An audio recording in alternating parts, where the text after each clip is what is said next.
gathered here on Treaty 5 territory in Churchill, Manitoba, with youth from York Factory First Nation as well as Churchill to form the basis of a future youth council for the region.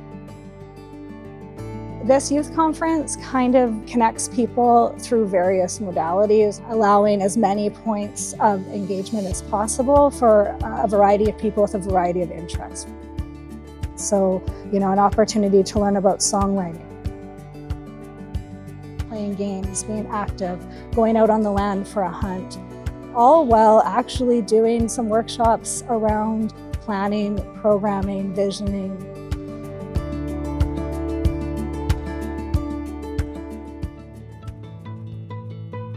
This idea of a youth council, and so this is our summit, right? So a summit means we're gathering together, but we're building something here today. We started off, we got into groups, and then we started kind of sharing circles, got to know each other a bit more. We always want to include fun in the programs that we do. Kind of gets us working together as a team, hopefully with some laughter, and kind of makes a game out of building relationships.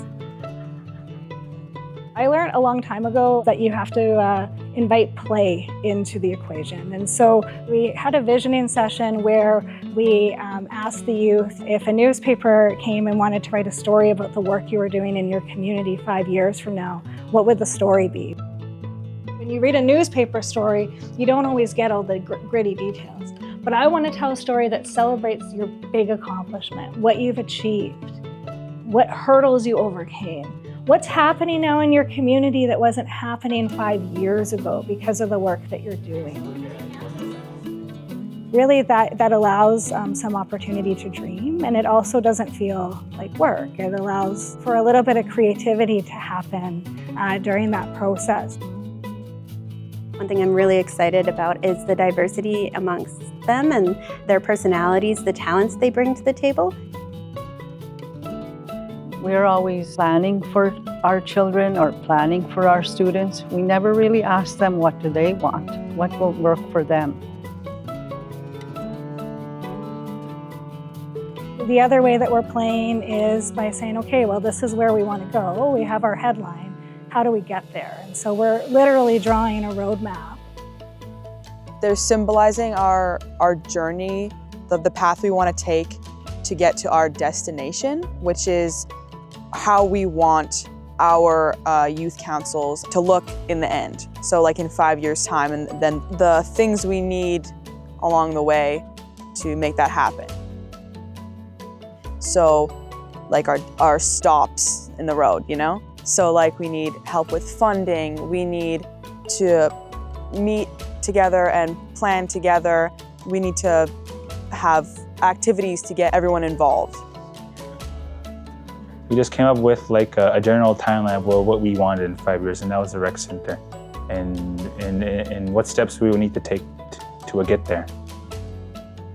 We want to see a lot more cultural activities and opportunities, and a lot of recreational stuff.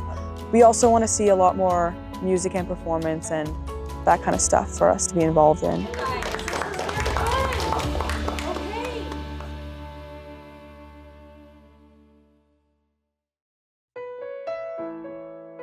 Like songs, it's just supposed to come from the heart. It's supposed to have some sort of meaning to whoever. We had a visit from the Youth Council Youth this session. They came into the theater with us, and we had kind of this idea to write maybe like their theme song. Sometimes you're like called to do something before you're ready. And it's like, maybe it's like you have to stand up for your community. You're gonna come to youth council, or you're gonna go hunting, and it's like, maybe you don't feel totally ready yet. And I was so excited and surprised as well at how eager the youth were to just dive in, give us their ideas, share really personal things, not only about maybe their own thoughts, but their culture or their practices and protocols. Some super specific ideas and knowledge and their own lived experience.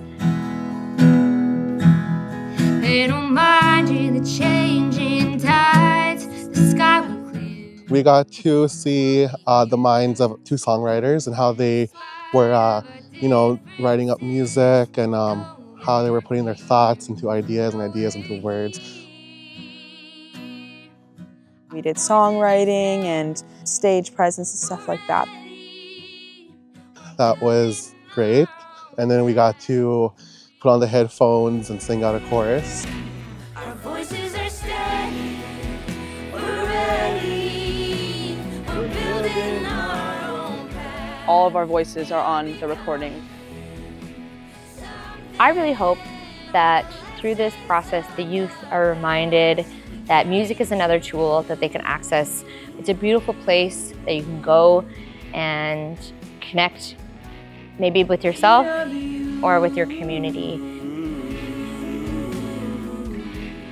And tonight we're going to perform our song for the very first time with the youth for the feast.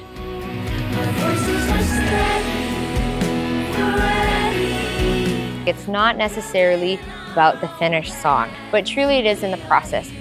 It's a strong reminder that their voices are important, they have something to say, and that they're going to be change makers in their own ways.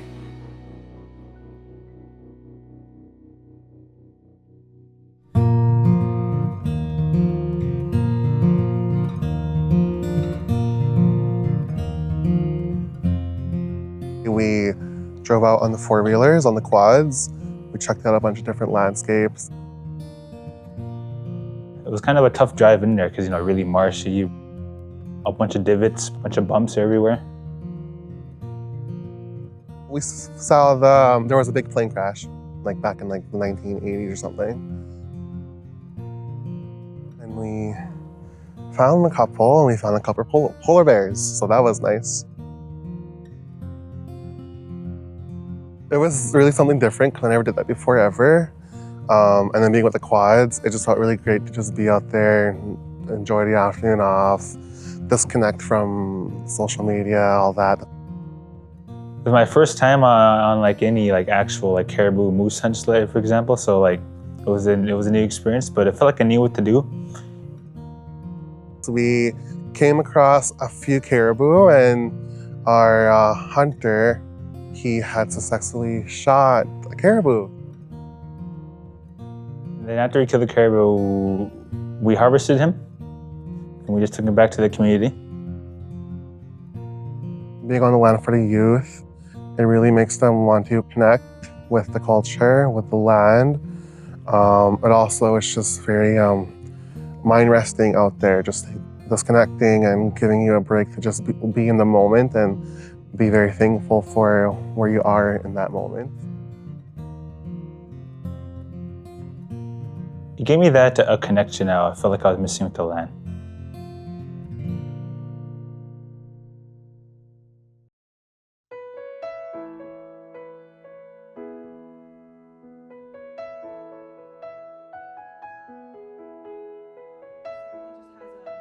They need to find their voice.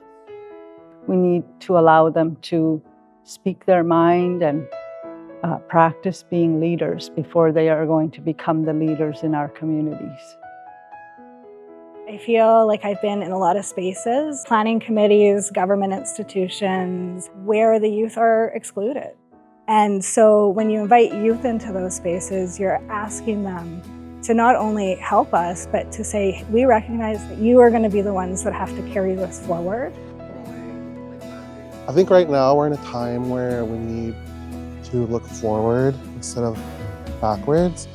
And I think that our community could really benefit as a whole from fresh minds, different perspectives.